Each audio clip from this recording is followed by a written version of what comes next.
15장 1절에서 4절 시작. 모압에 관한 경고라. 하룻밤에 모압 알이 망하여 황폐할 것이며 하룻밤에 모압 기르가 망하여 황폐할 것이라.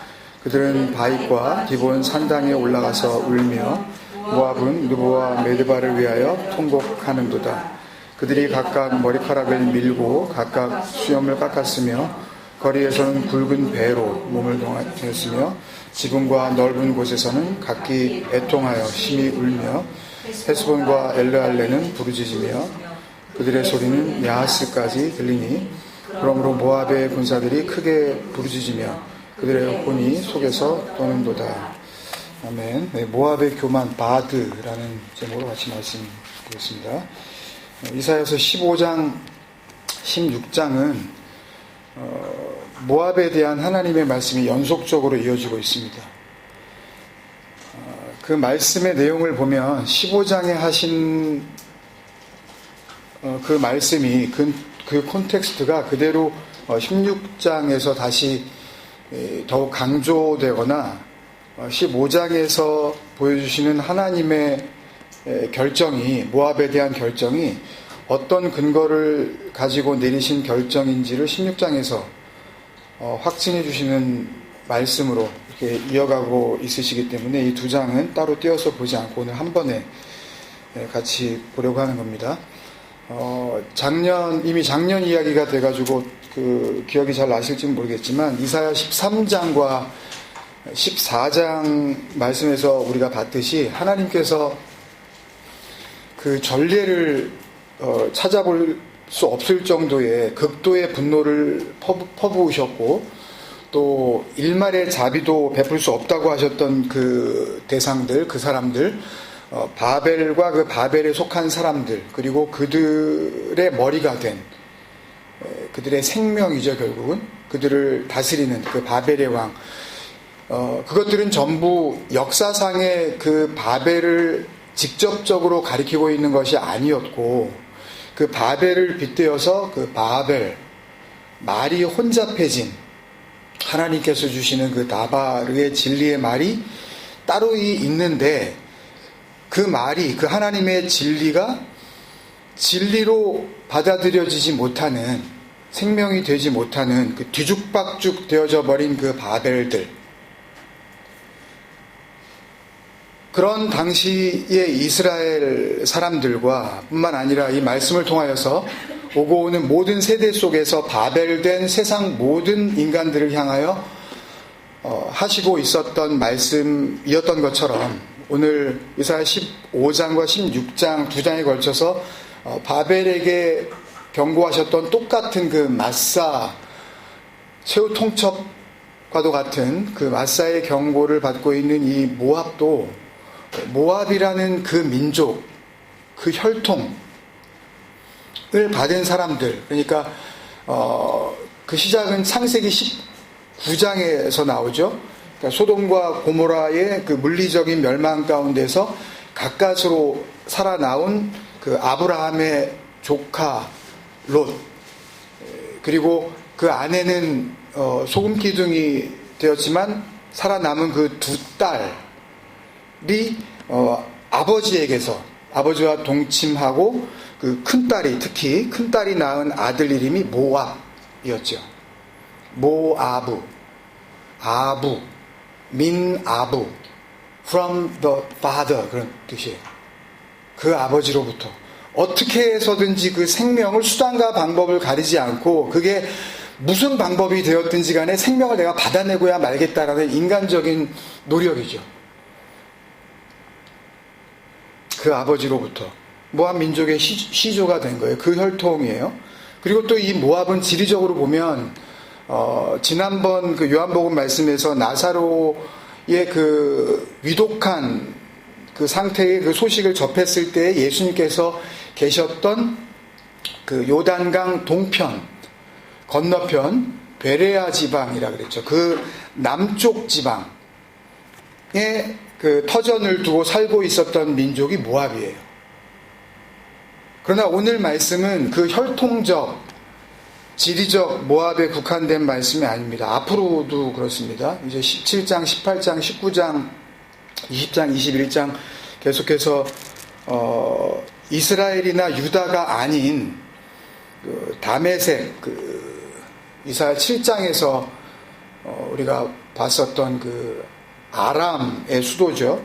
다메섹, 구스, 애굽, 그리고 다시 또 바벨론, 두마, 아라비아에 대한 하나님의 경고가 계속 이어지긴 하지만 하나님의 이 말씀들이 해당되는 그 나라에게만 주어지는 말씀이라기보다는 당시 이스라엘도 잘 알고 있는 그 실제적인 이방 나라에 대한 경고를 통해서 사실은 그 이방 나라들의 상태와 하등 다를 바 없는 상태의 이스라엘. 무슨 말씀인지 아시겠죠? 그리고 오늘도 자기들은 하나님을 믿는다고 하지만 진리가 진리로서의 아무런 능력도 발휘할 수가 없는 진리가 혼잡해진 그 바벨들, 그러니까 자기들이 맞다고 생각하는 그 자의적 하나님 숭배에 빠져있는 세상 모든 인간들에게 주시는 진리의 경고가 계속 이어지는 겁니다. 17장, 18장, 19장, 20장, 21장. 그래서 그 내용을 보면 어쩔 수 없이 하나님께서 그들을 깨우시기 위해서 내용으로 보면 가혹해 보일 수밖에 없는 구원의 복음인 것입니다. 15장 말씀의 이 전체적인 분위기를 보면 모압의 온 나라가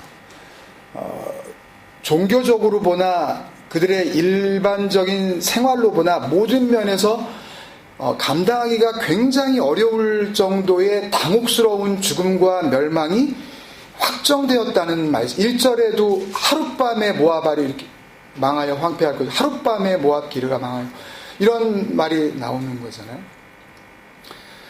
15장과 16장에서 나오는 여러 가지 그 지명들이 있는데 16장까지 다 그렇게 할 수는 없고 15장만 제가 좀 빨리 읽으면서 전반적인 흐름이 어떤 것인지 좀 알려드리도록 하겠습니다. 1절 눈으로 따라와 보십시오. 모압에 대한 경고라. 하룻밤에 모압 알이 망하여 황폐할 것이니 하룻밤에 모압 기르가 망하여 황폐할 것이라. 알은 그 원문에 보면 아르논이라고 되어 있는데요. 아르논은 당시 모압의 수도입니다. 그리고 하룻밤에 모압 키르가 망하여 황폐할 것이라 그랬는데 이 기르는 모압에 있어서, 모압은 해발 한 970m 이상의 높은 고지대에 올라가 있는 그런 나라였거든요. 근데 그 중에서도 돌이 여기 호주로 치면은 그 앨리스 스프링 거기 에어즈락처럼 어마어마한 그 산더미 같은 이 돌덩이가 이렇게 가로막고 있는 요새, 아주 중요한 모압의 가장 중요한 요새가 있었던 곳이 키르예요. 그러니까 수도, 핵심 도시, 그리고 가장 중요한 요새, 그게 니드마, 다마, 그러면 완전히 디스트로이거든요. 완전히 다 부서진다는 말씀이에요. 2절에 그들은 바잇과 디본 산당에 올라가서, 바잇과 디본은 전부 다 이 모압이 섬기는 케모시, 그모스 신이라는 말 들어보셨죠? 이게 암몬족 속으로 가면 몰렉 혹은 몰록 혹은 밀콤, 이게 밀곰이라고 우리말에 이렇게 돼 있어요. 여기는 곰이 있는데 밀곰이 있었나 보네. 여기는 곰을 그게 아니라 멜레크, 멜라카, 말라기 할 때 임금에 해당되어지는 단어에서 밀컴이 나온 거예요. 그러니까 왕이라는 그런 의미입니다. 몰렉, 다 같은 신이에요. 머리는 황소 머리를 하고 있고 몸은 사람의 몸을 하고 있는 그런 신상을 만들어 놓은. 바잇과 디본 산당은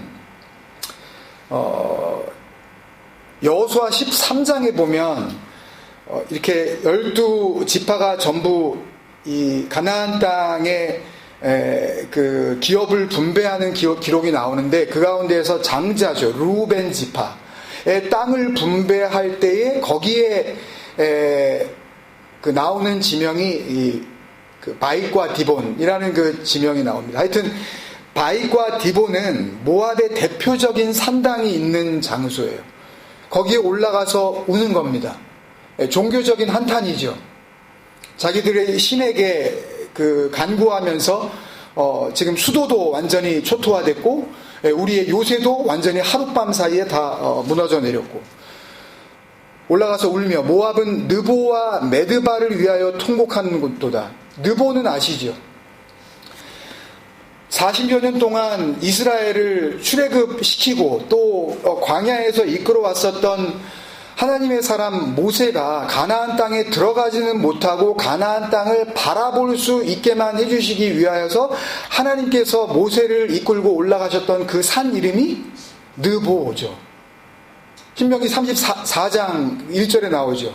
모세가 모압 평지에서 느보산에 올라가 여리고 맞은편 비스가 산 꼭대기에 이름에 여호와께서 길라 온 땅을 단까지 보이시고, 이렇게 보여주시기는 하시는데 거기에 들어가지는 못한다는 그런 말씀을 했었던 그곳 느보와 메드바, 여기도 굉장히 높은 곳이기 때문에 여기에도 금오스 신당이 있었던 장소입니다. 하여튼 산당들이 그 신을 모시는 신전에 올라가서 다 통곡하는 거예요. 그들이 각각 머리를 밀고 그들의 고통스러움을 표현하는 거죠. 각각 수염을 깎았으며 거리에는 굵은 배로 몸을 동였으며, 완전히 전 나라가 지금 초상집이 된 거죠.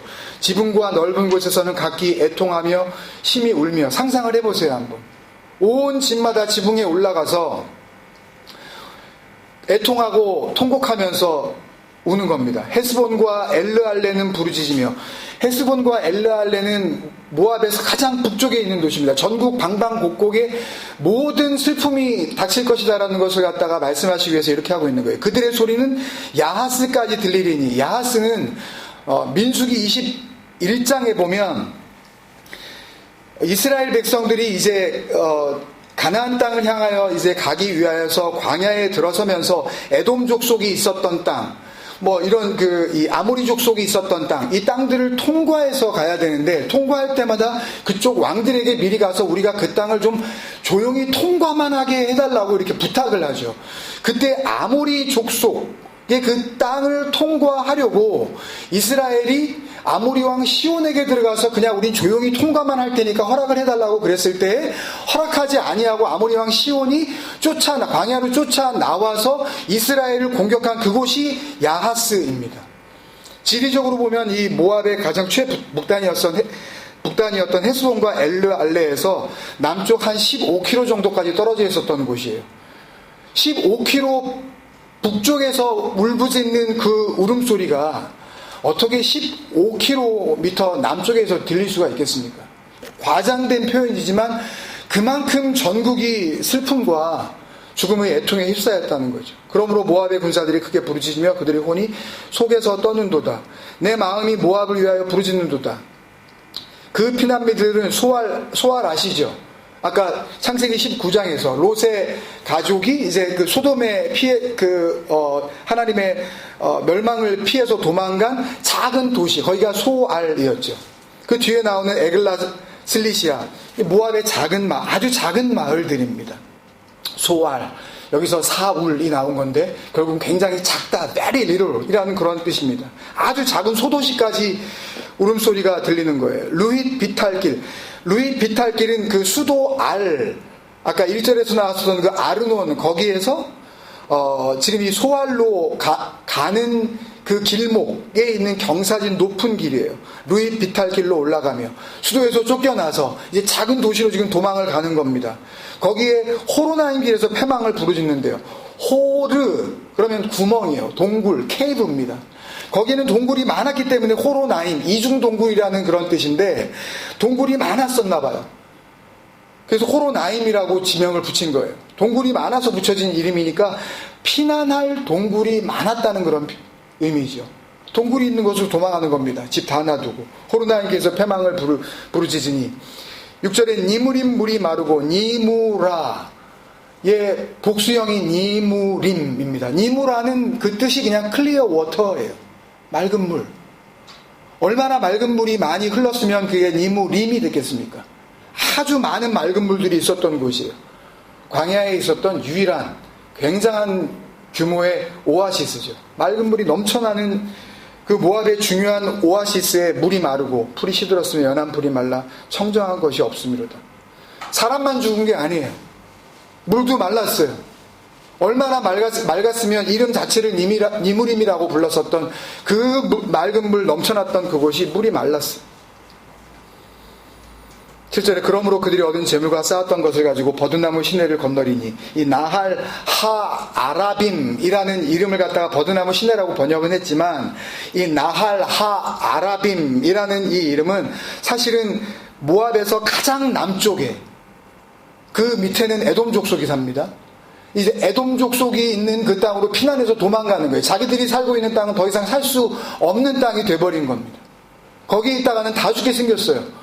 그러니까 어차피 받아줄지 안 받아줄지 모르지만 나할 하 아라빔, 버드나무 시내를 건너서 에돔 족속의 땅으로 넘어가는 겁니다. 살 수 있는 땅이 없어요. 이는 곡성이 모압 사방에 둘렸고 슬피 부르짖음이 에글라임의 이름이여 부르짖음이 부엘 엘림의 미치며, 전부 다 그 모압의 변방에 있었던 도시 이름입니다. 9절에 디몬 물에는 피가 가득함이로다. 이 디몬이라는 물은 아까 1절에서 말씀드린 그 아르논, 그 요단강 줄기에서 뻗어 나온 이 모압 나라 전체를 흐르고 있는, 한국 같으면 무슨 뭐 한강, 뭐 하여튼 그런 큰 물줄기, 그러니까 모압 어디서도 만날 수 있는 모압 전체를 가로질러 흐르는 강줄기, 그 디몬물에 피가 가득함이로다. 다 죽었어요. 그럴지라도 내가 디몬에 재앙을 더 내리되, 거기서 끝나지 않아요. 모압에 도피한 자와 그 땅에 남은 자에게 사자를 보내리라. 이 사자는 뭐 예를 들어서 하나님의 사자를 보낸다, 아니면 뭐 사신을 보낸다, 그 메신저의 의미의 사자가 아니라 그냥 라이온이에요. 그냥 정말 사자. 죽음과 전쟁을 피해서 광야를 가로질러 남의 나라까지 도망친 사람들이 사실은 그들을 물어뜯기 위하여 기다리는 사자의 품에 안기는 것과 같다라는 말씀이죠. 이 죽음에서 한 줄로 이걸 이야기하면, 이사야 지금 15장 이 내용을 한 줄로 이야기하자면 저는 이렇게 정리해드리고 싶어요. 하나님이 주시는 이 죽음에서 도저히 피할 길이 없도다.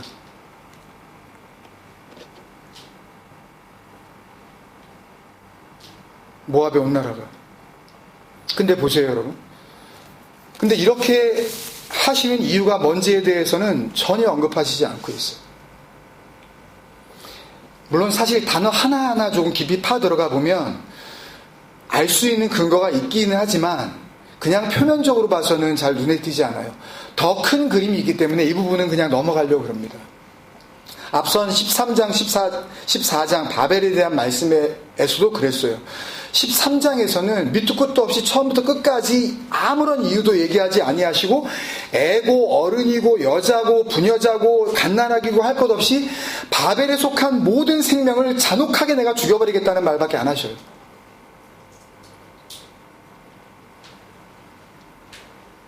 (14장에) 가서야 그 이유를 말씀하셨죠. 모압에 대해서도 그러셔요. 15장에서는 그저 모압에 지금 확인해 봤잖아요. 다른 얘기 아무것도 없어요.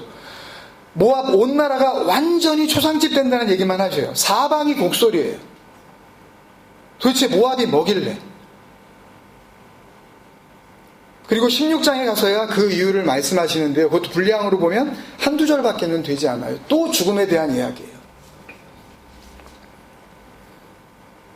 그렇지만 그 한두 절밖에 안 되는 짧은 말씀을 통해서 아주 분명하게 하나님께서는 모압이 왜 하나님 앞에서 온 나라의 곡소리가 끊어지지 않는 사망 선고를 받게 된 건지, 다시 말해서 결국 하나님은 뭘 모압이라고 그러시는지, 모압의 정체, 하나님이 말씀하시는 모압의 정의를 밝혀주십니다. 16장에서 6절과 12절 말씀인데요. 우선 6절 말씀을 보겠습니다. 한번 읽어주시겠습니까? 이사야서 16장 6절 말씀. 우리가 모압의 교만을 들었나니 심히 교만하도다. 그가 거만하며 교만하며 분노함도 들었거니와 그의 자랑이 현대도다. 네, 짧아요. 교만을 들었나니 심히 교만하도다. 이 교만하도다 할 때 쓰인 히브리어 단어 이 가바는 원래 사람에게 쓰이는 단어가 아니에요. 이건요. 하나님의 영광, 하나님의 위대하심, 하나님의 권위, 하나님의 위엄에 대하여 사용하는 단어가 가하바예요. 그런데 이게 사람에게 사용되어지면 뭐가 되는 거예요? 교만이 되는 거예요. 그것도 모압이 심히 메호드 가하바, 굉장히 교만하도다. 그가 거만하여 교만하며 분노함도 들었거니와 그의 자랑이 헛되도다. 이 교만의 근거가 어디에 있냐 하면 이 자랑에 있어요. 그들의 자랑. 그걸 교만하다 그러시는 거예요. 그게 헛되다 그러시는 거예요. 그게 바드예요. 오늘 설교의 제목인 바드. 그냥 거짓말이에요. 라인, 라이어, 거짓말쟁이, 허풍쟁이. 원래 바드 이 명사의 그 원형이 바다라는 히브리어 동사인데요. 바다라는 이 히브리어 동사는 원래 발명하다라는 그런 뜻이에요. 무슨 뜻이에요? 없던 것을 새롭게 만들어낸 거죠. 꾸며낸 거예요. 하나님이 그렇게 하라고 하신 게 아닌데도 불구하고 자기들이 만들어낸 것, 꾸며낸 말, 지어낸 진리,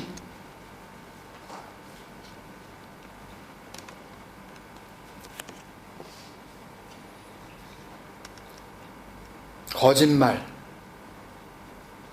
하나님의 말이 아닌 그 진리의 반대편에 서 있는 진리를 부인하는 말, 생명이신 하나님의 그 생명을 인정하지 않고 자기들의 생명도 생명일 수 있다고 생각하는 그 지어낸 생각들, 그게 바드예요.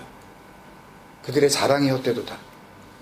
바로 이 말씀이 모압이 하나님 앞에서 그렇게 철저하게 죽임을 당하게 된 이유예요. 자기들이 생명이라고 생각했었던 그것마저 뺏기게 된 이유라고요. 6절을 이렇게 보시면 어려운 단어 하나 없어요. 그죠?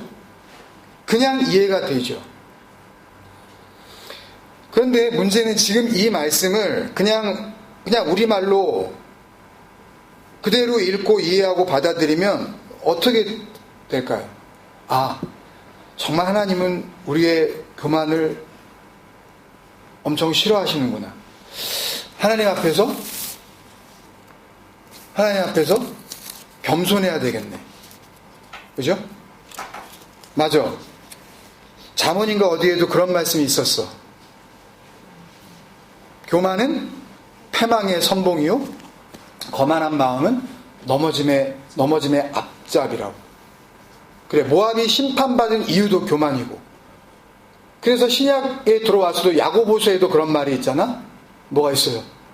주 앞에서 낮추라. 그리하면 주께서 너희를 높이시리라. 낮추었더니 나를 무슨 높은 자리에 있게 해주셨다고. 예를 들어서 장관이 되게 해주셨다고. 이런 말씀들이 이유가 있었네. 결론이 어디로 가겠어요? 하나님 앞에서 겸손해야지. 이렇게 되겠죠. 나대지 말라고. 목사가 그런 설교하면 하나님 앞에서 감히 나대지 말라고, 아는 체 하지 말라고, 어디 하나님 앞에서 감히 잘난 체 하냐고, 당신들이 하나님 앞에서 내세울 게 뭐가 있냐고 그러면서 막 그러면 뭐 은매 기주고 하고서 그냥 어휴, 주혜정이 저렇게 얘기하는데 마음속에도 못하지. 그렇게 해야 높여주신다니까. 예? 높여주시는 거예요. 환장해가지고 이 인간들이. 예? 어떻게 해서든지 높임을 받을 수만 있다면 억지로라도 꾹 참는 거죠. 승질 나지만 한마디 해주고 싶은데 그냥 치마만 꼴떡 삼키고 그냥 참는 거죠. 아유, 참자. 참다 보면 좋은 날 오겠지. 높여주시는 날도 올 거고. 사람이 겸손한 거 중요해요, 여러분. 겸손하지 말자라고 이야기 드리는 거 아니잖아요. 살아가면서 교만하고 거만하고 잘난 체하고, 자기가 잘난 체하는 사람도요, 남 잘난 체하는, 다른 사람이 잘난 체하는 거 못 견뎌합니다. 더 못 견뎌해요. 지는 더 교만하면서. 응? 어느 누가 교만하고 거만하고 잘난 체하고 있는 체하고 기본적인 예의가 없고 건방진 사람 누가 좋아하겠습니까? 그런데 하나님께서 말씀하시고 있는 이 교만이나 겸손도 세상과 오늘날 교회가 이야기하고 있는 같은 의미의 그런 교만과 겸손을 말씀하시고 있는 걸까요? 결국 오늘 이사야 15장, 16장 말씀의 전체 그 콘텐츠의 핵심은 그거잖아요. 교만한 모압을 하나님께서 철저히 심판하시는, 그 생명을 완전히 빼앗아 버리시는 죽음으로 내모시는데, 사람은 물론이고 그 교만한 모압에 속해 있는 풀한포기, 16장에 가면 이제 포도나무 이제 열매도 안 열려요. 과일나무 한 그루까지 아예 씨를 말려버리겠다는 말씀이거든요. 이게 전체 내용이에요, 이게. 15장, 16장에. 모압에 속한 모든 생명이 있는 것, 그게 풀이 되었던, 짐승이 되었던, 사람이 되었던, 심지어는 그냥 땅에서 솟아나는 물이 되었던 싹 씨를 말려버리리라. 근데 정말 이 말씀의 액면 그대로 모압의 교만함, 하나님 앞에서 뭔가 나대고 잘난 체 하는 어떤 그 모압, 그리고 모압과 같이 그런 교만한 자들에 대한 처벌의 말씀이 맞다면, 다 죽여버리신다면 하나님께서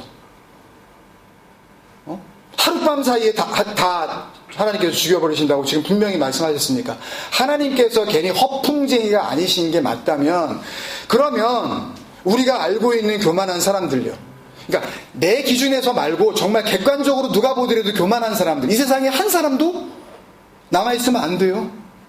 하룻밤 사이에 교만한 거 확인이 되는 순간 다 날려버리셔야 되니까. 그 사람이 가지고 있는 재산, 그 사람의 영향력이 미치는 그 모든 곳, 사업장이 됐든 자식이 됐든 뭐가 됐든 간에, 잘난 체하고 건방진 사람은 하나님의 구원받는 건 고사하고, 이 세상에서도 아이의 발을 못 붙이게 하나하나 밤이 지나고 나면 다 죽여나가고 계셔야 되죠. 하룻밤 지나고 났더니 또 죽어있네, 옆집에. 아, 모압 같은 교만이 있었구나. 이런 일들이 벌어져야 된단 말이에요. 세상에는 각양각색의 교만의 기준이 있습니다. 각양각색의 교만의 기준이 있어요. 자기 눈에 보기에는 참 저 사람 겸손하다고 하는 사람이 있다고요. 아무런 문제가 없는데 자기의 기준으로는 참 저 사람 잘난 체 하네. 그 많은 각양각색의 교만의 기준. 나는 최대한 겸손을 보였는데 그게 누군가한테는 교만으로 작용했던 적 없습니까, 여러분? 못 살아남아요, 우리는. 그러면 그 교만에 대해 하나님께서 지금 심판하시고 계시는 그 약속의 말씀이라면 그런 게 아니죠. 그런 게 아니죠, 그런 말씀이. 아, 교만해도 되는구나, 그런 얘기가 아니라, 오늘날 하나님의 진리를 전한다는 교회에서 가르치는 하나님 앞에서의 겸손과 교만도 딱 이 정도 수준의 그 기준을 벗어나지 못하기 때문에, 그 거짓된 기준을 유지하기 위해서 꼼수를 써서라도 세습을 하고, 공정한 사회법이 있음에도 불구하고 그 법을 위반해서 하나님의 제사법이 있다 그러면서 사회의 공공의 땅을 점유해 놓고도 하나님이 하시는 일에 니들 토달지 말라고 얘기할 수 있는 거 아니에요. 그리고 그렇게 이야기하는 소위 주의종 목사들에게 아무 소리도 못 하잖아요. 하나님 앞에 겸손해야 한다는 말씀을 이런 인간적 수준의 형식적 또는 심정적, 감정적, 시각적인 태도에 대한 겸손으로 아무런 믿음 없이 보고 있기 때문에, 잘 보세요, 여러분. 이런 형식적, 심리적, 심정적, 시각적 태도에 대한 겸손과 교만으로 보고 있기 때문에 세상은 아무런 의심 없이 내 겸손을 보여줄 수 있는 그 형식적인 예배가 꼭 필요한 거예요. 어디다 보여줄 거예요, 내 겸손을 하나님 앞에서.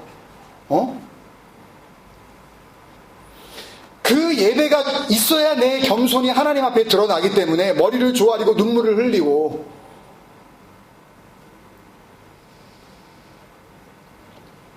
그 예배가 중요하기 때문에 그 예배를 있게 만드는 그 진행자들, MC죠. 마스터 오브 세레모니 말 그대로. 그들이 필요한 필요한 거예요. 그 MC들이, 마스터 세레모니 MC들이. 그리고 그들이 뛰어놀 수 있는 그 예배를 위한 예배당, 건물이 필요한 거죠. 건물이 있다 보니까 그 건물을 존재하기 위한 돈이 필요한 거 아니에요. 그 돈을 그냥 내라고 할 수 없으니까 그 돈을 하나님께서 받으신다 그러면서 하나님께서 그 돈을 보고 너희가 하나님을 향한 그 믿음과 사랑으로 기뻐하신다는 헌금으로 둔갑을 해도 내는 사람도 아무렇지도 않은 거 아닙니까?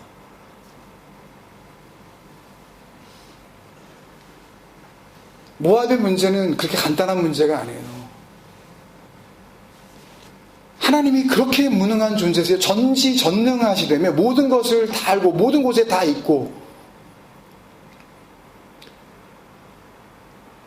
왜 교회는, 왜 기독교는 하나님이 우리의 어떤 행동을 보고 주일을 범하면 안 되고 주일에 놀러 가면 안 되고 자기 교회를 섬겨야 되고 빈손 들고 나오지 말고, 하나님께서 하나님을 향한 너희의 마음, 하나님을 사랑하는지 사랑하지 않는지를 너희의 그 모습을 보고 보신다고 그렇게 가르치고, 그렇게 가르쳐도 그걸 고지고대로 믿고, 이스라엘이 초대왕을 세우고 어려움을 겪기 시작했잖아요. 선지자 사무엘이 하나님, 그러면 정말 이 나라를 위하여서 하나님께서 세우시는 왕이 어디 있습니까? 베들레헴 이새의 집으로 가라. 아들들이 나옵니다. 첫째 아들이 딱 나오는데 너무 멋진 거예요. 사무엘상 16장이죠. 엘리압을 보고 사무엘이 여호와의 기름 부으실 자가 과연 선지자입니다, 여러분. 여호와의 기름 부으실 자가 과연 그 앞에 있도다. 기름 부으려고 그랬겠죠. 가만히 있었으면 그냥. 너무 멋진 거예요. 하나님 바로 이어서 뭐라 그러세요? 여호와께서 사무엘에게 이르시되 그 용모와 신장을 보지 말라. 그 마르헤오, 어피어런스예요. 잘생겼나 봐요. 신장, 가보하우, 코마토, 아주 키가 컸나 봐요. 선지자 사무엘도 이 수준밖에 안 돼요.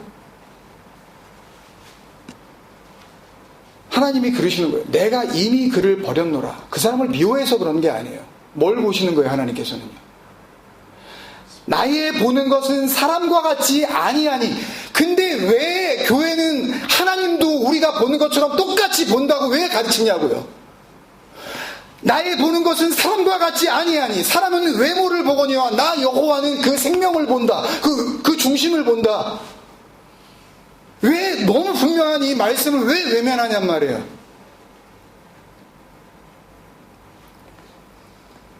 예수님이 하나님의 그 구원의 온전한 약속의 완성으로 오신 예수님이 그 성전을 헐라 그러신 거 아니에요.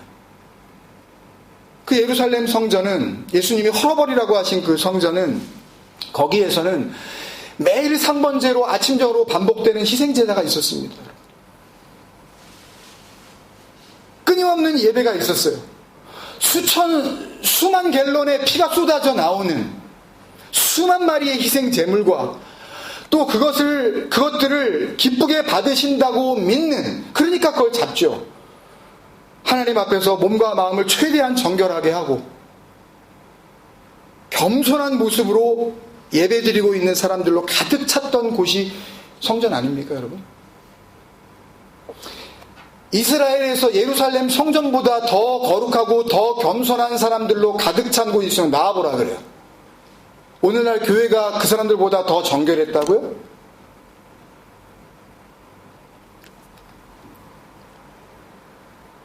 그 성전이에요. 그걸 헐라고.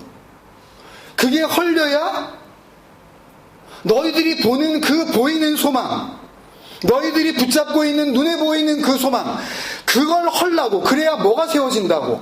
진정한 하나님의 성전이 세워진다고. 그 보이는 성전을 소망으로 삼고 있는 이상 너희들에게는 이 보이지 않는 하나님의 소망이, 하나님이 원하시는 그 영원한 생명의 성전이 세워질 수 없다는 말씀 아닙니까?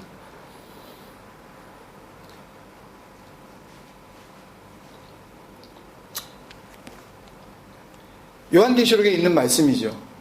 그리스도 예수 계시의 복음의 완성, 결론 부분 아닙니까? 요한계시록 21장 1절부터 나오는 말씀이죠. 내가 새 하늘과 새 땅을 보니 처음 하늘과 처음 땅이 없어졌고 바다도 다시 있지 않더라. 하나님의 구원이 어떻게 이루어졌고 하나님은 그 구원받은 백성을 지금 어떻게 보고 계시는지를 설명하고 있는 거라고 말씀드리지 않았습니까? 2절에 또 내가 보매 거룩한 성 새 예루살렘이 하나님께로부터 하늘에서 내려오는데, 그리고는 그 성은 보석 같고 너무 아름답고 벽업 같고 수정 같고 12 진주문이 있고 그 길은 유리 같은 정금이 있고 황금길이 있고, 그리고 22절에 가서 그 예루살렘 성, 하나님께서 보시는 그 새하늘과 새 땅, 그 성, 구원받은 하나님의 백성요, 하나님 앞에 겸손하게 되어진 그 새 예루살렘 성, 진리의 그 그리스도가 그들의 생명, 머리가 되어진 에클레시아 교회들, 그 성 안에 뭘 내가 보지 못했다고요? 뭘 내가 보지 못했다고요? 성전을 내가 보지 못했다고요. 왜요? 왜 그러냐 하면 주 하나님 곧 전능하신 이와 및 어린 양이 그 성전이심이라. 아니 이렇게 분명한데요.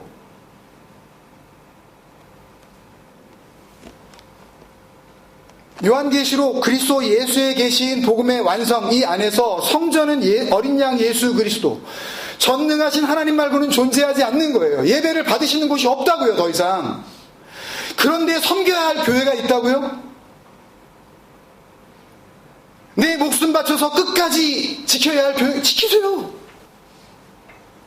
어떻게 섬길 거예요? 뭐 어떻게 하는 게 섬기는 겁니까?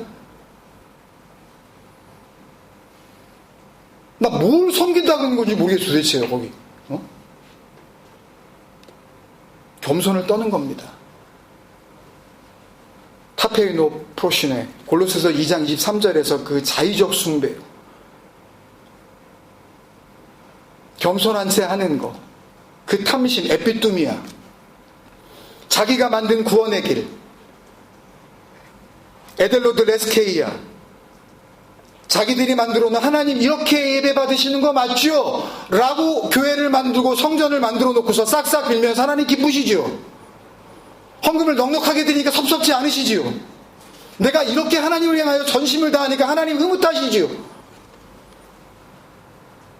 누가 보더라도 겸손해 보이는 성전을 향한 그 열심, 주 앞에서 낮추는 것처럼 보이는 교회를 향한 자발적인 헌신, 그런데 진리의 복음 앞에서는 극단적인 교만이고 은혜의 복음을 대적하는 우상 숭배며 지 맘대로의 예배입니다. 지가 좋아서 하는 예배예요.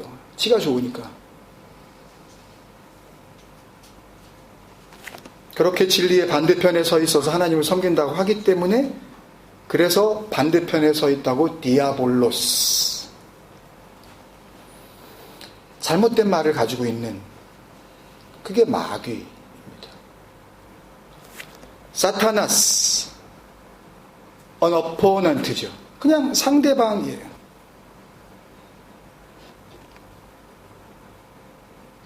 매년 그 호주 오픈이 여기서 열리는데, 뭐 우리나라는 거의 뭐 상관도 없는 대회처럼 여겨지다가 정현 선수가 참 좋은 모습을 보여줬는데, 테니스 칠 때 그냥 어포넌트, 반대편, 사탄은요, 다시 말씀드리지만 뿔 달린, 뭐 우리를 그냥 호시탐탐 노리고 있는 그런 뭐 이상한 귀신 종류, 뭐 무서운 괴물, 그런 게 아니라고요.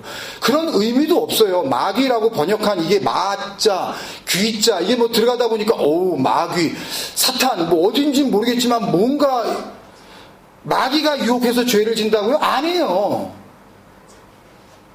지가 좋아서 한 짓이에요. 죄에 대한 개념도 틀렸지만 마귀인 자기 자신이 하고 싶은 짓을 하고 있는 거예요. 누가 유혹을 해요? 지가 하고 싶어서 먹은 거고, 지가 하고 싶어서 거길 간 거고, 지가 하고 싶어서 그 짓을 한 거고, 무슨 마귀가 따로 있어요? 하나님의 진리가 역사할 수 없는 내가 폴스 어큐저, 그게 디아볼로스, 그게 거짓 고발자, 허위 고소인, 그게 마귀인 거고요.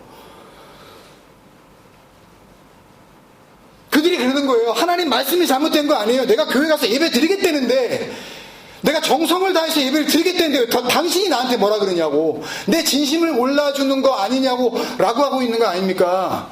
하나님을 뭘로 만드는 거예요? 하나님은 오히려 거짓말쟁이로 만드는 거죠. 무슨 그런 구원이 있어요? 그래도 적어도 주일에 한 번씩은 가가지고 예배를 드려야죠. 그래야 구원이 이루어지는 거 아닙니까? 그거라고요, 지금 세상이 하고 있는 짓거리들이. 교회를 다닌다는 것이 그렇게 심각한 문제라고요, 여러분. 그 건물이 주고 있는 폐악이, 이 진리를 가로막고 있는 그 걸림돌이 그게 만만한 게 아닙니다, 여러분. 거기에 돈과 권력과 이해관계가 철저하게 얽혀있기 때문에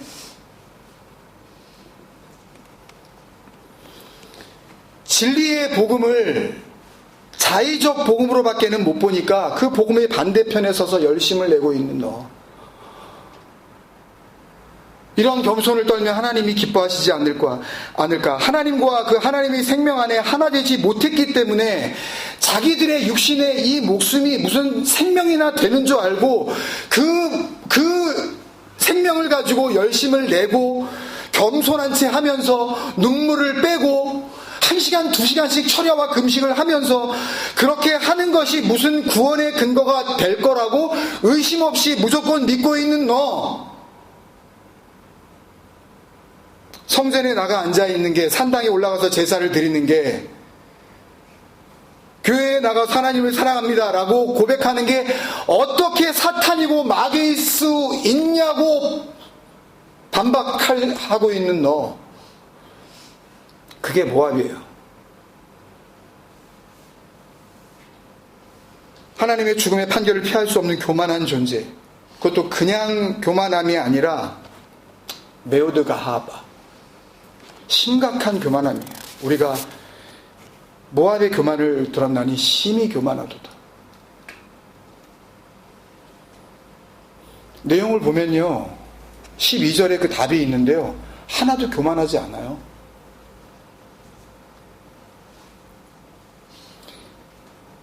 12절 말씀을 보기 전에 하나님께서 이 모압의 교만함에 대해서 이사야서 말씀보다 한층 더 간결하게, 더 이렇게 더 직접적으로 적나라하게 알 수 있는 말씀을 한 번 더 해주신 적이 있어요. 같은 말씀이 예레미야서에 또 나오는데, 이 예레미야 선지자는 아시다시피 이사야 선지자와 그 활동 시기가 시대적으로 단 1년도 겹치지 않습니다. 이사야서 첫 번째 말씀 때 나눈 적이 있는데요. 이사야 선지자는 남유다의 10번째 왕이었던 우시야의 어느 시기부터 시작을 해서 13대 왕 히스기야가 죽던 해까지 선지자로서 말씀을 전했다고 기록이 나와요. 이거를 가까운 어떤 그 연도로 보면 대략 BC 750년에서 BC 690년경이 됩니다. 대략 한 60여 년 정도 선지자의 역할을 했는데, 예레미야 선지자는 이에 반해서 유다의 16번째 왕, 아까 이사야 선지자는 몇 번째 왕에서 사역의 그 완성이 이루어졌다고 그랬어요? 13번째 왕. 예레미야 선지자는 유다의 16번째 왕, 유명한 왕입니다. 유다의 전무후무했었던 말 그대로 종교개혁의 그 선두주자 요시야 왕, 그때부터 말씀을 전하기 시작을 해서 남유다의 마지막 왕인 시드기야 때까지 활동을 했기 때문에 이것을 다시 연도로 추산해 보면 대략 BC 625년에서부터 BC 580년경까지예요. 그러니까 다시 말해서 이사야 선지자가 말씀 사역을 마치게 된 쯤 BC 690년경과 예레미야 선지자가 사역을 시작하게 된 BC 625년경 사이에는 적어도 60여 년 이상의 시대적인 갭이 있는 거예요. 근데 예레미야가 똑같은 말씀을 하세요. 모압의 심히 교만함의 증거와 실체를 알려주는 말씀을 또 하고 있어요. 예레미야서 48장에 있는 말씀인데, 이 48장의 전체 말씀이 역시 모압에 대한 하나님의 경고와 또 사망 선고와 같은 말씀이거든요. 다 볼 필요는 없고 그 중에서 오늘 말씀과 연관된 말씀을 한두 군데만 볼 텐데요. 예레미야서 48장 29절 30절 앞서 지금 읽었었던 이사야서 16장 6절을 기억하시면서 한번 이 말씀을 보시면 좋을 것 같습니다. 예레미야서 48장 29절 30절을 한번 같이 읽어봐 주십시오. 누가 읽어봐 주십시오. 우리가 모압의 교만을 들었나니 심한 교만 곧 그의 자고와 오만과 자랑과 그 마음의 거만이로다. 여호와의 말씀이니라. 내가 그의 노여워함에 허탄함을 아노니 그가 자랑하여도 아무것도 성취하지 못하였구나. 네, 똑같아요. 내용이 일치해요. 심지어는 오늘 이사야서 말씀과 사용한 히브리어 단어도 똑같아요. 완전히 같은 말씀이에요. 이 말씀을 해놓고 그 뒤에 42절에 보면 모압이 여호와를 거슬러 자만하였으므로 멸망하고 다시 나라를 이루지 못하리라 라고 말씀을 하셔서 모압의 죽음이, 모압의 멸망의 그 자만이 단순한 교만이나 자만이 아니라 무슨 자만이요? 여호와를 거스르는 자만.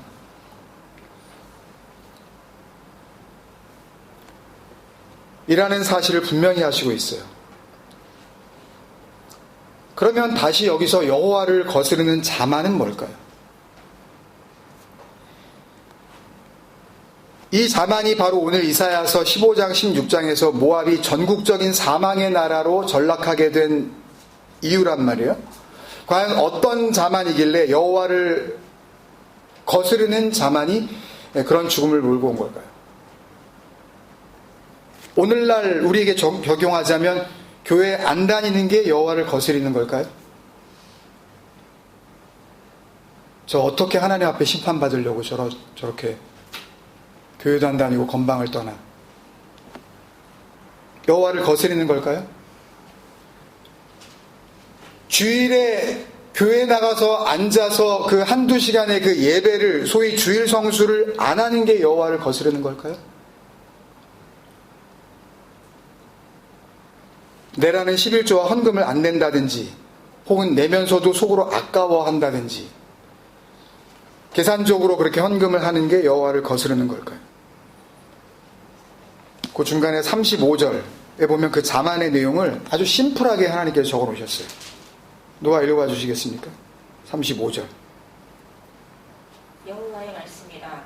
모압 산당에서 제사하며 그 신들에게 분향하는 자를 내가 끊어버리되. 예, 보세요. 아까 42절에 여호와를 거슬러 자만하였으므로 멸망하고 샤마드 다 죽여버린다는 거예요. 완전히 그냥 디스트로이 정도가 아니라 뭐 익스터비네이트 정도예요. 완전히 싹 쓸어버린다. 굉장히 강한 어조의 그 폭력적인 단어거든요. 여호와를 거슬러 자만하였으므로 죽임을 당한다라는 그 말씀이 있는데 그 앞에 모압의 산당에서 제사하며 그 신들에게 분향하는 자를 내가 끊어버리리라 라고 이야기를 했으니까 결국 여호와를 거슬러 자만하는 자는 뭘 했다는 거예요? 연결이 안 되세요? 모압의 산당에서 제사했다는 거 아니에요. 여기 그 신들에게 그렇게 돼 있어서 마치 언뜻 듣기에는 거기 뭐 우상들도 많고 모압이 진짜 금오스 신을 열심히 섬겼구만. 그냥 뭐라고 되어 있냐면 레로하우 이렇게 되어 있는데요. 엘로힘에게예요. 그냥 창세기 1장 1절부터 나오는 그 엘로힘이에요. 그냥 레 엘로힘 그 하나님에게 분향을 한 거예요. 여기 분향이라는 것도 분향하면 되게 재수없어 보이게 느껴질지 모르지만 이 분향이라는 그 카타르라는 이 단어는요. 출애굽기 29장에서 하나님께서 번제를 드려라. 그 번제를 통하여 그 향기를 내가 기쁘게 받는다 라고 했을 때의 그 희생제물을 불사르라 라고 했을 때의 그 단어예요. 이거 나쁜 거 아니라고 이 단어들이요 지금. 하나님께 드리는 번제, 희생제물을 드리는 방법에 사용되어지는 단어를 그대로 지금 쓴 거예요. 그러니까 하나님께서 모압을 완전한 죽음이라고 확정하신 그 여호와를 거스르는 자만의 근거는 뭐냐 하면 지금 예레미야 48, 35절에요. 산당에서 제사를 한 거예요. 그게 심각한 교만이에요. 이게 교만이에요. 여기 산당이라고 되어 있는 이 마마라는 단어도요. 나중에 제가 확인시켜 드리겠지만 이스라엘 백성들이 성전 지기 전까지 애굽 땅을 나와서 광야를 지나 이스라엘이 이스라엘로 존재하는 모든 순간 가운데 산당에서 하나님께 제사 드렸어요. 그 마마에서. very higher place예요. 그냥 산 높은 데다가 뭔가를 지어놨어요. 번제단을 만들고 거기에 희생제물을 드렸어요. 여기에 쓰인 모압 산당에서 제사하며 그 신들에게 분향하는 자를 이라는 단어 단 한 단어도 여기에 우상 숭배라는 냄새를 맡을 수가 없다고요. 여호와를 거스르는 자만의 근거는 산당에서 제사했고 엘로힘에게 분향했기 때문이에요.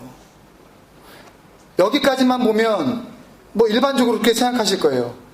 이런 설명을 안 듣고 그냥 읽으면 모압이 하나님이 아닌 다른 신을 섬겼구나. 성전이 아닌 산당에서 제사를 지냈구나. 에이, 왜 산당에서 제사를 지내? 왜 그 신들을 섬겨? 우상 숭배했구만. 그러니까 하나님께 벌을 받은 거지. 왜 우상 숭배를 해? 결론이 어떻게 나겠어요? 우상 숭배라는 교만에 사로잡힌 모압에 대한 하나님의 징계. 여러분들은 교회 아닌 다른 곳에 나가서 다른 신을 섬기지 말고 교회에 나오셔서 이 하나님만을 섬기셔야 돼. 이렇게 죽을 뻔했네. 이게 보편화된 주석이에요. 성경 주석이 다 이렇게 해석이 돼 있어요. 다. 아무리 뒤져보세요. 이거 말고 일반적인 이해가 없어요. 물론 모압은 아까 말씀드린 그 전쟁의 신, 성공과 승리를 언제나 보장한다는 그 전쟁의 신이에요. 그 케모시, 그모스라는 이름의 우상을 주신으로 섬겼어요. 그런데요, 이런 식의 우상 숭배는 모압 민족만의 독특한 그런 종교 행위가 아니었어요. 오히려 산당에서 제사하고 분향하는 일은 이스라엘의 역사 내내, 심지어는 성전이 지어지고 나서도 계속 거행되었던 이스라엘의 아주 전통적이고 전형적인 하나님 숭배 방식이었어요. 열왕기서에 그 증거가 나와 있어요. 볼 때가 굉장히 많은데 시간 관계상 한 두 군데만 보겠습니다. 다윗 임금이 죽게 되어지고 그 뒤를 이어서 남북으로 이스라엘이 갈리기 직전까지 통일 왕국의 세 번째 왕으로 솔로몬이 임금이 되죠. 임금이 되자마자 이스라엘의 상황이 어땠는지 그 첫 번째 증거가 나옵니다. 열왕기상 3장 1절에서부터 3절까지만 또 읽어봐 주십시오. 열왕기상 3장 1절에서 3절.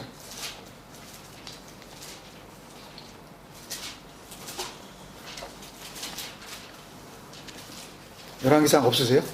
성경책. 솔로몬이 애굽의 왕 바로와 더불어 혼인 관계를 맺어 그의 딸을 맞이하고 다윗 성에 데려다가 두고 자기의 왕궁과 여호와의 성전과 예루살렘 주위의 성의 공사가 끝나기를 기다리니라. 그때까지 여호와의 이름을 위하여 성전을 아직 건축하지 아니하였으므로 백성들이 산당에서 제사하며 솔로몬이 여호와를 사랑하고 그의 아버지 다윗의 법도를 행하였으나 산당에서 제사하며 분향하더라. 여기에 약간 애매하게 번역을 해놨는데요. 3절에 그의 아버지 다윗의 법도를 행하였으나 라고 이렇게 해가지고 무슨 그러나에 해당이 되는 접속사가 여기 들어있는 것처럼 해석을 했는데 없어요. 어떻게 되어 있냐면 랄레케트 베우코트 다위드 아비부, 그냥 무슨 뜻이냐면 그의 아버지 다윗이 정해놓은 대로 이렇게만 돼 있어요.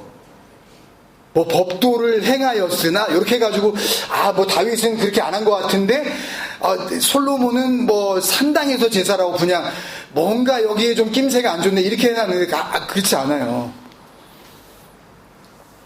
그러니까 이 산당 제사와 엘로힘에 대한 분향은 이스라엘 온 백성이 솔로몬이 나중에 열왕기상 6장에 가면 성전을 건축하기 시작하는데 애굽에서 나온 지 480년이 됐다는 그런 그 이야기가 나와요. 그때까지예요. 여러분, 기독교 무슨 100주년 그럽니다. 선교 100주년.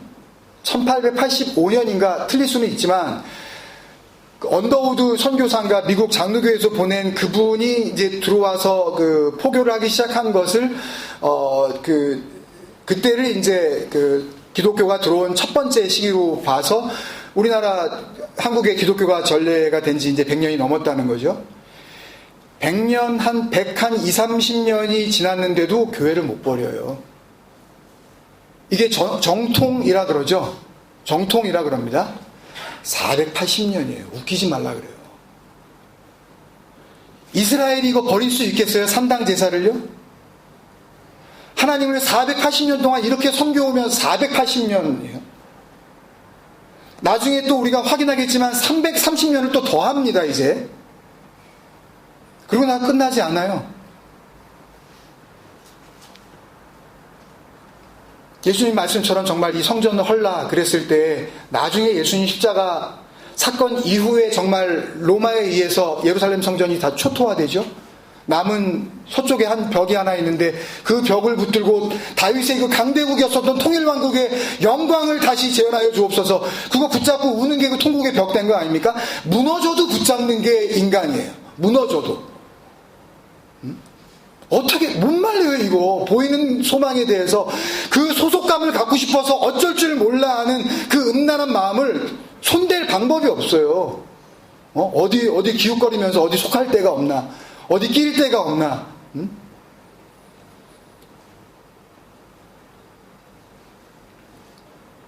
이 산당 제사와 하나님에 대한 분향은 이스라엘 백성들의 전통적인 예배 방식이었어요. 나쁜 게 아니에요. 또 이렇게 되기까지는 희생제물을 태워서 하나님 앞에 번제를 드리라는 율법으로서의 하나님 말씀도 있었고, 그것을 복음으로 받아들이지 못한 탓도 있지만, 또 이스라엘이 가나안 지역에 정착하면서 그 토속 종교의 영향을 받은 또 이유도 있었을 거예요. 어쨌든 이렇게 산당에서 제사하는 것이 자기들이 좋았겠죠. 자기들 마음이 편하고, 그랬기 때문에 하나님도 이런 모습을 좋아할 거라는 믿음이 있었기 때문에 수백 년 동안 의심 없이 이런 방법이 지속되어져 올 수 있었던 겁니다. 오늘날 장소로서의 교회가 하나님의 구원이 임하는 곳으로 믿어지고 있는 것과 전혀 다를 바가 없습니다. 예배를 받으시는 당사자인 하나님이 정말로 이런 예배를 예배라고 생각하실까?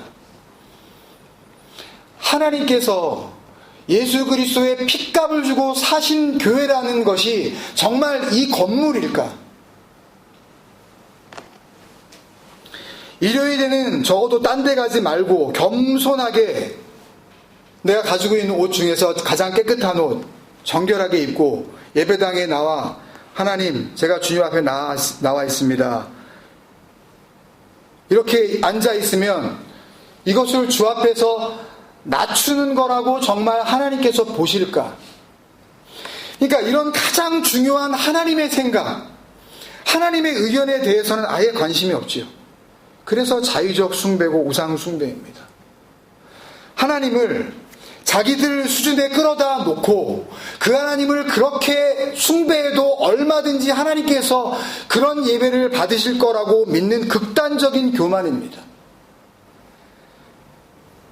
그런데 교회에서 예배 드려야 한다고 알고 있는, 산당에서 제사 드려야 한다고 알고 있는 그 무지와 고집과 오해와 편견도 문제지만 그런 현상이 문제가 아니라 사실은 그렇게 하는 것이 하나님이 원하시는 것이고, 그래서 그렇게 제사를 드리고 그렇게 산당에 가고 그렇게 예배당에 가면 천국 갈 수 있다고 생각할 수밖에 없는 그 존재 방식이 더 큰 문제인 거예요. 살맛이 나잖아요. 산당 제사에 희망을 걸고 교회 예배에 목숨을 거는, 그래서 하나님의 보이지 않는 소망은 소망이 될 수 없는 그들이 곧 모압이고 하나님 앞에서 교만의 본체인 겁니다. 하나님의 말씀을 살리시는 은혜의 약속이라는 진리의 생명으로 받지 못한다면 이 산당 제사와 교회 예배는 언제나 합리적인 예배 형태로 이 세상 가운데 영원히 존재할지도 모릅니다. 이렇게 생명의 근원이 자기 자신들에게 있다 보니까 이 솔로몬과 그 솔로몬을 임금으로 삼고 있는 이 이스라엘은 예루살렘 성전이 완공된 뒤에도 더 노골적이고 더 대담하게 산당제사와 분향하는 신들의 종류를 대폭적으로 확장시켜 나갑니다. 제가 빨리 읽겠습니다. 같은 열왕기상 11장 1절에서부터 한 8절까지만 제가 읽겠습니다. 여러분 눈으로 따라와 주십시오. 열왕기상 11장 1절에서부터 솔로몬 왕이 이제 성전도 지어졌고 7년 걸렸습니다. 그리고 자기의 왕궁을 짓는데 13년이 걸렸습니다. 그러니까 성전 짓기 시작할 때에 애굽에서 나온 지 480년이라 그랬으니까 지금 이때에는 조금 어려운 그런 질문이 되겠지만 성전을 건축하는데 7년이 걸렸고 자기 왕궁을 짓는데 13년이 걸렸으니까 지금은 애굽에서 나온 지 몇 년째가 된 겁니까? 조금 어려운 질문이죠. 네. 500년이 된 거죠. 500년. 7년, 13년, 20년이 더 지났으니까 480년. 이거 굉장히 난해한 수학이라서 갑자기 말씀을 듣다가 이런 계산하려고 그러니까 쥐가 나시죠. 솔로몬 왕이 바로의 딸 외에 이방의 많은 여인을 사랑하였으니 곧 모압과 암몬과 에돔과 시돈과 헷 여인이라. 모압과 암몬과 에돔은 아시죠? 시돈과 헷 여인은 창세기 10장으로 그때 돌아가 보면 노아의 아들 셈함 야벳 그 족보가 나오는데 함의 족보가 나올 때에 그 구스와 미스라임과 붓과 가나안이 함의 아들이다 그래 놓고서 15절에 보면 가나안은 장자 시돈과 헷을 낳고 이랬으니까 가나안 족속이에요. 지금요. 시돈과 헷 가나안 여인인 거죠. 여호와께서 일찍이 여러 백성에 대하여 이스라엘 자손에게 말씀하시기를 너희는 그들과 서로 통혼하지 말며 그들도 너희와 서로 통혼하게 하지 말라. 그들이 반드시 너희의 마음을 돌려 그들의 신들을 따르게 하리라 하였으나 솔로몬이 그들을 사랑하였더라. 왕은 후궁이 700명이요 첩이 300명이라. 다른 기회가 없으니까 나왔을 때 설명을 드리면 이 후궁이라고 번역한 나심 샤로트는 아브라함의 아내의 이름이 사라였죠. 이게 원래 왕비라는 뜻입니다. 여기 샤롯가 사라예요. 예, 나심 샤로트는 왕비인 여자들 그런 뜻입니다. 그러니까 쉽게 얘기하면 이제 정식으로 결혼한 여자 아내가 몇 명이요? 700명. 이거 상상이 되십니까? 7명도 좀 아찔한데 70명도 좀 이게 다 기억이 날까? 정식 아내가 700명입니다.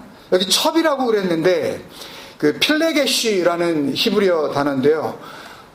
그러니까 결혼하지 않고, 그러니까 영어로 치면 이제 컨큐바인의 개념인데 소위 내현녀입니다. 결혼하지 않고 따로 여자를 둔 거예요. 처첩이 1000명입니다. 솔로몬 왕의 행실. 그의 여인들이 왕의 마음을 돌아서게 하였더라. 가만히 안 놔뒀겠죠.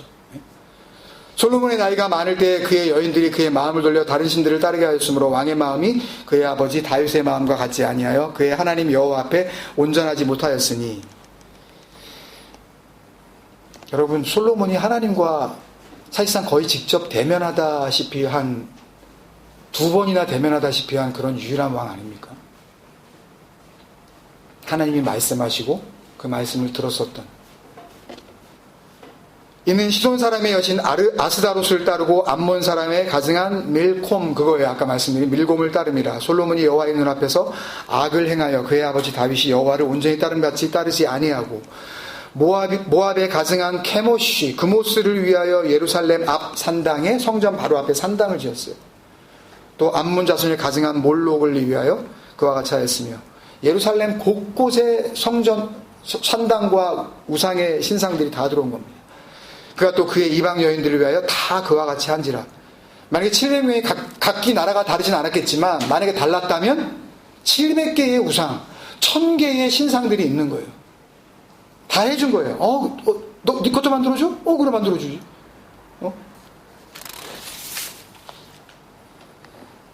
출애굽한 지 500년째가 되는 때예요.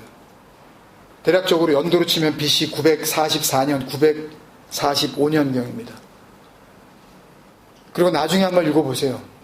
열왕기상, 열왕기하를 읽어보시는데 다시 이때로부터 대략 한 332년 정도가 더 지나서 이런 모든 산당과 우상들을 전부 때려 부쉈다는 왕이 나타납니다. 16대 유다왕 요시야 임금이에요. 그때의 기록을 보잖아요.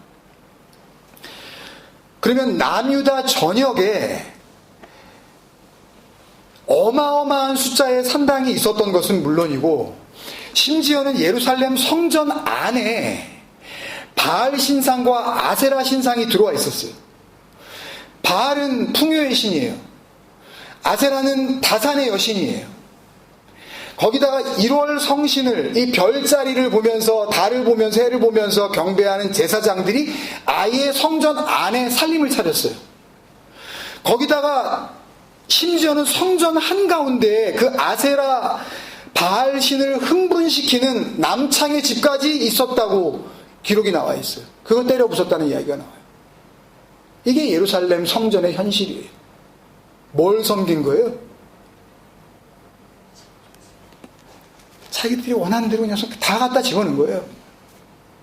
교회에 100명이 앉아있으면 그 100명이 바라보는 하나님이 똑같습니까?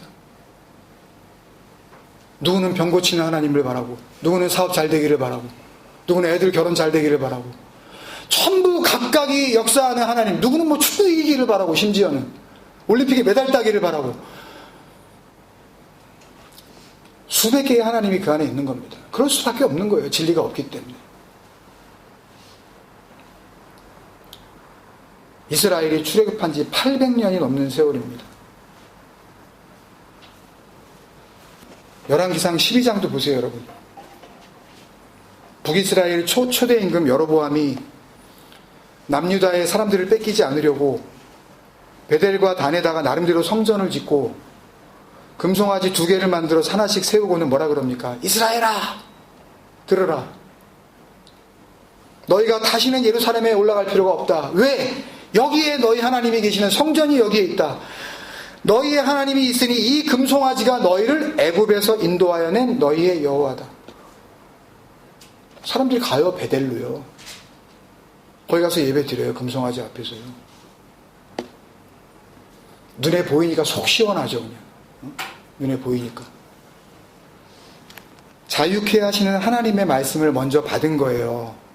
이스라엘이, 여러분들이. 받으면 뭐예요? 전 세계에 유일하게 선택받은 민족으로서 그 율법을 받았으면 뭐하냐고요. 받은 게 중요한 게 아니잖아요. 그 말씀을 통하여서 하나님께서 약속하시는 진정한 제사와 진정한 분향의 의미와 그 실체를 인식하지 못하고 그것을 가르쳐주지 못하고 말씀을 가르치는 자들이, 그들이 하나님을 높여드리기 위해서 자기들의 최고의 겸손을 표현할 수 있다는 산당 제사와 끊임없는 분향이, 자기들은 겸손이라 그러지만 하나님께는 오히려 가장 역겨워하시는 최악의 교만이 되어 하나님의 생명으로부터 완전히 끊어지는 헛된 자랑이 되었던 건 아닙니까? 그래서 이사야서 시작할 때부터 그랬잖아요. 하나님께서요. 분명히 이스라엘과 유다에게 이야기한다 그러시면서요. 이사야서 1장 10절에 보면요. 너희 소돔의 관원들아, 너희 고모라의 백성아, 여호와의 말 없단 말이에요. 지금 그 사람들은요. 거기다 대고 얘기하는 게 아니에요. 소돔 같은 이 관원들아, 고모라 같은 이 백성들아, 이 모압 같은 교만한 인간들아, 모압같이 그렇게 심히 교만한 산당에서 제사하고 분향을 드려서 하나님을 기쁘시게 하려고 하는 헛된 자랑에 빠진 이스라엘아!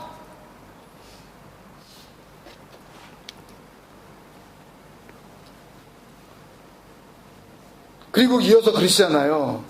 너희의 무수한 재물이 내게 무엇이 유익하냐. 나는 순양의 번제와 이거 하라 그랬잖아요. 하나님께서요. 번제 드리라고 하라 그랬잖아요. 근데 또 하지 말라 그러는 이유는 또 뭐냐고요, 또. 그러면 말씀을 받은 자들이 그 말씀을 전했고 그 말씀 안에 담겨져 있는 그것을 하는 것으로 끝나는 것이 아니라 하는 것을 통하여서 하나님께서 그 행위를 통하여 가르치시려고 하는 진리와 생명이 있었다는 것을 전달받았어야 되는 거 아니냐는 말씀이에요.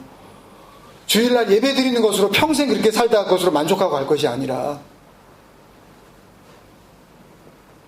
12절에 너희가 내 앞에 보이러 오니 보이러 가잖아요. 응? 이것을 누가 너희에게 요구하였느냐. 내 마당만 밟을 뿐이라. 라마사체르. 하나님의 그 집을, 그 성벽을 부수는 짓이야, 그게. 마당 이렇게 가가지고 이렇게 스텝 온더 그 코트 주님의 마당에서 내가 밟기만 했지 예배는 안 드리 그런 의미가 아니라 하나님의 집을 짓밟는 거야, 그게. 그런 의미라고 말씀드렸잖아요. 헛된 재물을 다시 가져오지 말라. 분향은 내가 가증히 여기는 바요. 이게 하나님이 보시는 모압이라는 이름의 자만이에요. 나라 전체가 죽음의 골짜기가 되어 사방에서 통곡하는 소리가 끊이지 않게 된 이유라고요. 다시 한번 말씀드리지만 모압 민족이 이스라엘이 아니기 때문에 그 혈통 자체가 불순하기 때문에 모압을 미워하신 게 아니에요. 보아스와 결혼한 누구예요? 룻은 누구의 할머니가 됩니까? 다윗의 할머니가 됩니다. 혈통이 더러워서 하나님께서 안 쓰시는 거예요? 아니에요. 모압 같은 너, 예배에 환장한 너희들, 제사에 목숨을 건 너희들, 그걸 통해서 구원을 받겠다고 하는 모압. 진리의 복음 안에서 유전자적인 혈통이나 역사적인 가계 정말 아무런 의미가 없어요. 3대째 4대째 기독교 집안이요? 솔로몬은 태어나 봤더니 아버지가 다윗이에요. 아버지가 이삭이고 할아버지가 아브라함인 에서는 혈통이 더러워서 에돔 족속의 조상이 됐습니까? 예수님께서 너희가 내 말에 거하면 참으로 내 제자가 되고 진리를 알지니 진리가 너희를 자유롭게 하리라 그러시니까 혈통과 집안 자랑에 혈안이 되어 있는 이스라엘은 우리가 아브라함의 자손인데 남의 종 돼본 적 없는데 어찌하여 우리가 자유롭게 되리라 하느냐. 이스라엘은 그 눈에 보이는 육체적 혈통에 사로잡혀서 그 생각밖에는 없단 말이에요. 역사가 주는 자부심, 그 정통성, 너 누구 아들이야? 우리 아버지가 누구누구 목사예요. 그게 어떻게 구원의 소재가 되냔 말이에요. 아브라함의 후손이라는 혈통적 자신감. 그래서 예수님께서도 그러시죠. 나도 너희가 아브라함의 자손인 거 안다. 내가 그거 몰라서 하는 말이겠느냐. 그러나 내 말이 너희 안에 있을 곳이 없으므로 너희는 진정한 의미의 아브라함의 자손이 아니야. 그리고 이어서 하신 말이 충격이죠. 정말 충격이죠. 그래서 너희는 너희의 아비 마귀에서 난 거야. 기분이 좋겠습니까? 복음을 지금 전하시는데 니네 아비 욕심의 대로 너희도 행하고자 하는 거 아니야. 그 에피뚜미야. 하나님의 율법을 그냥 그 문자 그대로 지키라고 그렇게 주신 명령이라고 생각하는 그 상태. 율법을 잘 지켜서 인정받고 싶은 그게 너무나도 자연스러워 보이는 그런 판단 능력, 말씀을 보는 시각이죠. 자기들의 가치 기준이에요. 아무리 그래도 복음이 자유케 하는 복음이라고 하더라도 아무리 그래도 교회는 다니는 거지. 그러면 안 다니고 어떻게 구원을 받나? 안 다니고 어떻게 복음을 듣나? 하나님이 교회에 없으면, 그 건물이 없으면 복음을 전하실 수가 없다고요? 교회 안 다니면 구원을 받을 수 없다라고 생각하는 그 당연함들, 바로 그게 예수님의 말이 거할 곳이 없는 마귀에게서 난 거짓의 자손들인 거예요. 예배드리고 싶어서 환장한 에피두미아의 노예들.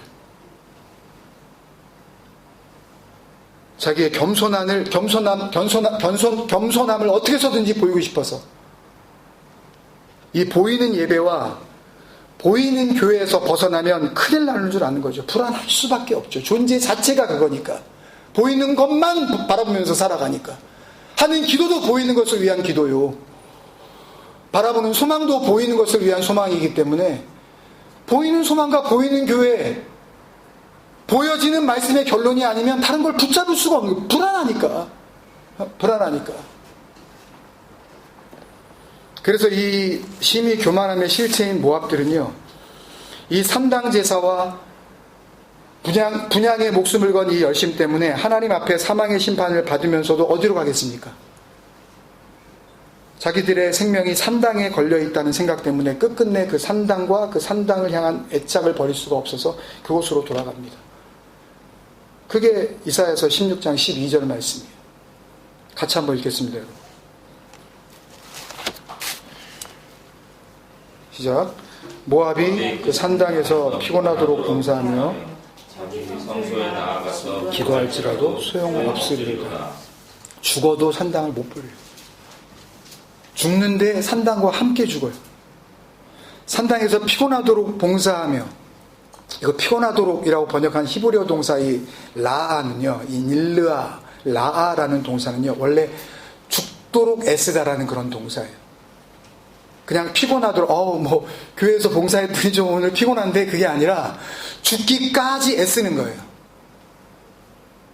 산당에 목숨을 걸다가 그 산당의 멸망과 함께 죽는 겁니다.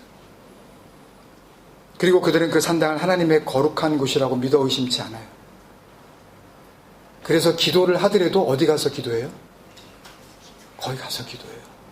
기도원을 찾아요.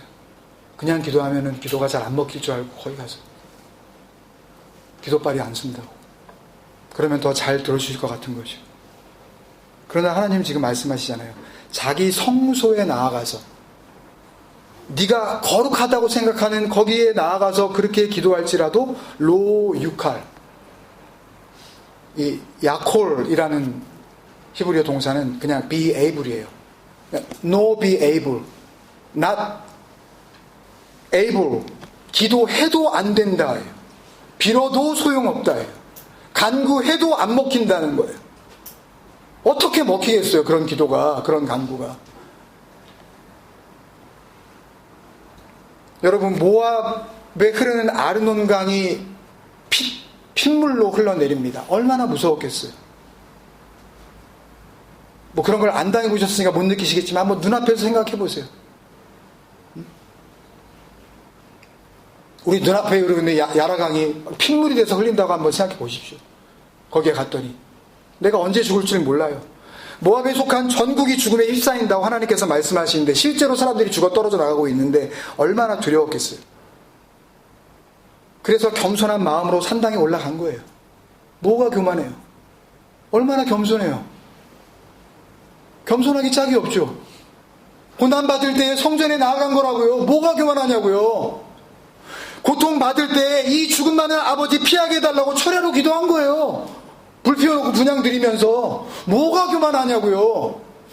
사람의 겸손함이 하나님 앞에서 철저한 교만일 수 있는 것이고, 사람 앞에 참 예수님의 말씀 한마디 한마디가 저거 더럽게 교만하다, 저 죽여버리자 라고 하는 교만일지 모르지만 하나님 앞에서는 철저한 낮추심이라고요. 어떻게 하시겠냐고요.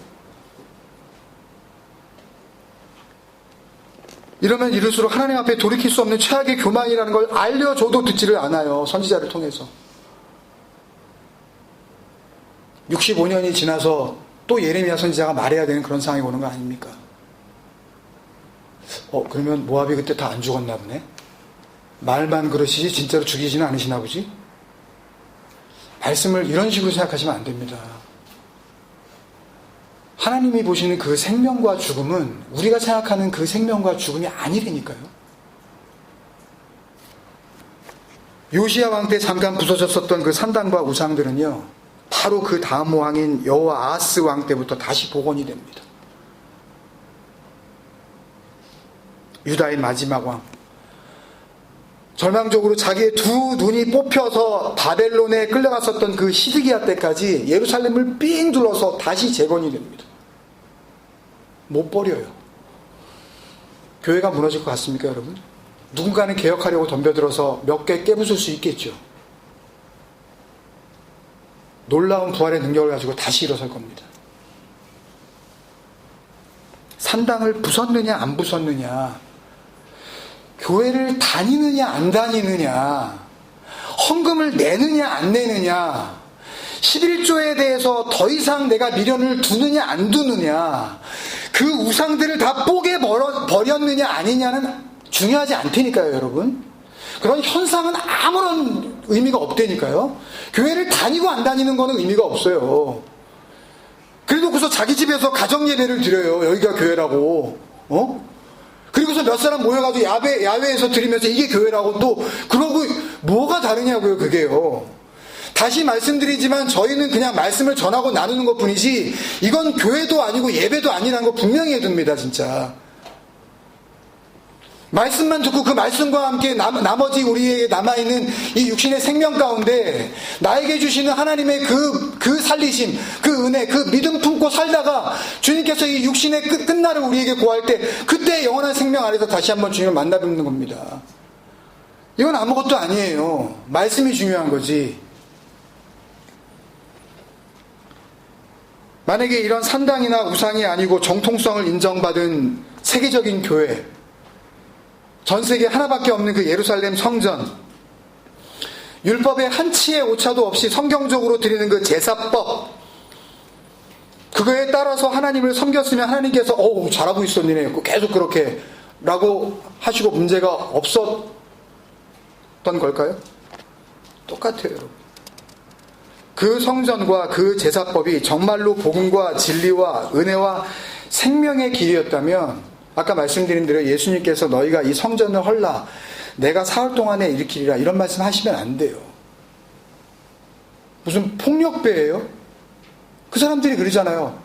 헐라 그랬더니 또 뭐라 그래요? 우리가 이 성전을 짓는데 46년, 그러니까 언제나 그들은 눈에 보이는 것만 따진다고요. 시간과 역사와 전통과 노력과 이걸 따진다고요. 예수님이 이렇게 말씀하셨어야죠. 그 성전과 그 예배가 의미가 있었다면 너희가 무슨 일이 있어도 이 성전을 떠나지 말라. 하나님의 구원은 그 은혜는 이 성전 안에 있는 자들에게만 임하나니 너희가 이 성전을 통하여 구원을 얻으리라. 뭐 이렇게 말씀하시지 않았겠어요? 결국 보이는 성전이 소망이 되고 그 건물이 주는 안정감을 기대하는 인간들의 소망 때문에 지금 이 순간에도 예루살렘 성전이 완전히 초토화된 지 2000년이 다 돼가는데도 그 무너진 한쪽 벽 붙들고 다윗의 영광을 기도하고 있는 겁니다. 하나님의 말씀은 하나님의 말씀에 의하여 그 말씀을 받는 나 자신이 하나님이 거하시는 성전이 되는 것, 그 말씀을 통하여 우리 몸이 그리스도가 머리가 된 거룩한 교회 에클레시아가 되게 하는 것, 그 진리의 음성이 들릴 때까지 하나님 말씀 앞에 서는 것. 그런데 이 진리를 외면한 채 나는 내 교회를 사랑한다고 모두가 손가락질하고 떠나도 나는 주님께서 허락하신 이 교회와 목사님을 지키겠노라고, 내가 섬기던 교회, 평생을 바쳐서 내가 사랑했었던 이 교회 죽는 그날까지 계속 섬기겠다고 비장한 각오를 가지고 다짐하는 그들이 얼마나 안타깝습니까? 아까 말씀드린 야고보서 4장의 주 앞에서 낮추라, 그리하면 주께서 높이시리라는 그 말씀은요, 이 낮추라는 말은 적어도 일주일에 한 번은 교회에 가서 겸손한 모습으로 예배에 참석하라는 말씀도 아니고, 최대한 하나님 앞에서는 아무것도 모르는 것처럼 그런 최대한 낮은 모습을 보이고 잘난 체 하지 말고 뭔가 할 수 있다고 나대지 마라, 이런 의미가 결코 아니고요. 낮추라, 이 타페이노, 너희를 높이시리라, 휩소, 이 휘페르 휩소 이런 단어인데요. 복음 안에서 예수님의 하나님에 대한 낮아지심, 또 이 복음 안에서 역시 예수님에 대한 하나님의 높이심에 대한 말씀이에요.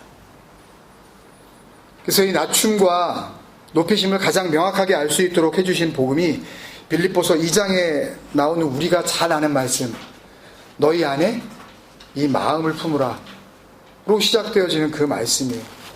이 말씀을 읽고 마칠게요. 빌립보서 2장 5절에서 11절까지입니다. 같이 한번 읽겠습니다. 5절부터 찾으셔서 같이 읽어주시면 좋겠습니다. 5절부터 11절 시작.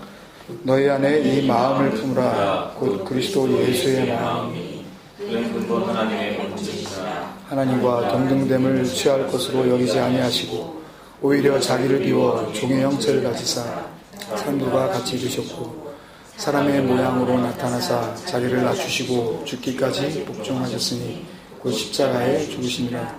이러므로 하나님이 그를 지극히 높여 모든 이름 위에 뛰어난 이름을 주사 하늘에 있는 자들과 땅에 있는 자들과 땅에 있는 자들로 모든 무릎을 예수의 이름에 꿇게 하시고 모든 입으로 예수 그리스도를 주라 시인하여 하나님 아버지께 영광을 돌리게 하셨느니라. 아멘. 8절을 잠깐 설명드릴게요. 여기 자기를 낮추시고 이 타페이노, 에타페이노센 헤아우톤이라는 이 타페이노가 지금 앞에서 말씀드린 주 앞에서 낮추라 바로 같은 단어입니다. 자기를 낮추는 게 뭔지, 주 앞에서 우리가 낮추는 게 뭔지 이제 빌립보서를 통해서 사도 바울이 우리에게 정확하게 설명해 줍니다. 첫 번째, 기노마이 휘페코스 메크리 다나투스, 우리가 다 아는 단어인데 죽기까지 복종하셨으니 이렇게 되어 있으니까 죽을 때까지 하나님한테 뭐 최근에 그 올라온 그 질문 중에 순종이 뭐냐고 하는 뭐 질문도 있었는데 그 질문에 대한 답도 이전에 뭐 설교를 통해서 많이 말씀드렸지만 그 질문에 대한 답도 되겠습니다. 죽기까지 복종하셨으니 기노마이 휘페코스 순종이 되다 그런 뜻이에요. 메크리 다나토스 다나토스까지 이런 뜻이에요. 이어서 직역을 하면 다나토스에 이르는 순종이 되다. 뭐가요? 낮추심이 주 앞에서 낮추는 게 그 다음에 곧 십자가의 죽으심이라 이렇게 되어 있는데 다나토스 대 스타우로스 다 아는 단어죠. 다나토스 대는 그냥 즉 그런 뜻이에요. 같다라는 의미예요. 그 다나토스 스타우로스 하나님의 언약이 참 이게 십자가 이거 아닌데 크로스 아닌데요. 그냥 이 기둥 하나인데요. 나무 이거 하나인데요. 그냥 이게 내가 하늘과 땅에서 약속하는 그 하나님의 언약이다라고 하는 그런 의미인데 하여튼 간에 십자가라고 하도 그러니까 이제 뭐 그렇지만 그거 알고는 하여튼 계시는 줄로 믿습니다. 다나토스 대 스타우로스 그 죽음 순종이 되는 그 죽음 그 약속이 되는 그 기둥 더 어렵습니까 여러분? 그럼 여기서 이런 질문을 드려볼게요. 바울이 이 문장에서 이 낮추심과 관련해서 가장 강조하는 단어는 어떤 단어일까요? 여러 번 쓴 단어예요. 다나토스. 주 앞에서 낮추심을 한 단어로 하면 다나토스입니다. 다른 말로 하면 스타우로스예요. 하나님의 말씀이 이루어져서 이 육신은 완전히 하나님 앞에 소망을 잃어버리고 그렇게 죽었을 때에 구절이 나오죠. 그렇게 스타우로스가 됐을 때에 죽음을 하나님의 언약을 통하여서 이 육신에 있는 소망이 완전히 끊어졌을 때에 그때 하나님의 은혜가 시작되어지는 거죠. 9절에 이러므로 하나님이 그를 지극히 높여 주께서 너희를 높이시리라 이거예요. 하나님이 높이시는 우리의 낮아짐은 산당을 찾는 열심과 끊임없는 예배와 분향과 기도로 이루어지는 것이 아닙니다. 아무리 생각해봐도 나는 정말 겸손한데 하나님 앞에서 가슴에 손을 얹고 내가 생각을 해봐도 나는 참 죄 안 짓고 법 없이도 살 수 있는 그런 경건한 사람인데 나는 정말 거룩한데 그런 상태에서 드리는 그 예배와 그 기도가 하나님의 은혜 앞에서는 하나님 앞에서는 가장 더럽고 추악하고 고집스러운 교만 중에 교만이었다는 진리를 자신의 존재 전체를 걸고 깨닫지 못한다면 예수님께서 말씀하신 것처럼 차라리 나지 아니하였으면 자기에게 좋을 뻔하였느니라는 말씀이 똑같이 해당이 될 겁니다. 그렇게 살아서 뭐 하겠어요? 보이는 소망만 붙잡다가 그 보이는 것과 함께 사라질 그 생명이 무슨 의미가 있겠냐? 모압의 교만을 경고하시는, 거기에 복음을 담아 말씀하시는 그 하나님의 약속이 오히려 그런 나를 살리시는 구원의 복음이 되시기를 주의 이름으로 축원드립니다. 기도하겠습니다. 사랑하는 아버지, 은혜를 감사합니다. 우리는 복음을 안다고 하면서도 우리가 열심을 내면 하나님이 기뻐하시는 줄 알고 살았습니다. 하나님을 전심을 다해 믿는다고 하면서 우리의 겸손이, 우리의 정기적인 예배가 구원에 빠질 수 없는 거라고 생각을 하고 살았습니다. 하나님은 손으로 지은 건물에 계시지 아니하고 또 뭔가 부족한 것처럼 사람의 손으로 섬김을 받는 것이 아니라는 바울의 복음을 분명히 들었으면서도 끝끝내 우리의 자의적 숭배와 겸손한 태도를 포기하지 않으려고 합니다. 아니, 포기할 수가 없는 자들입니다.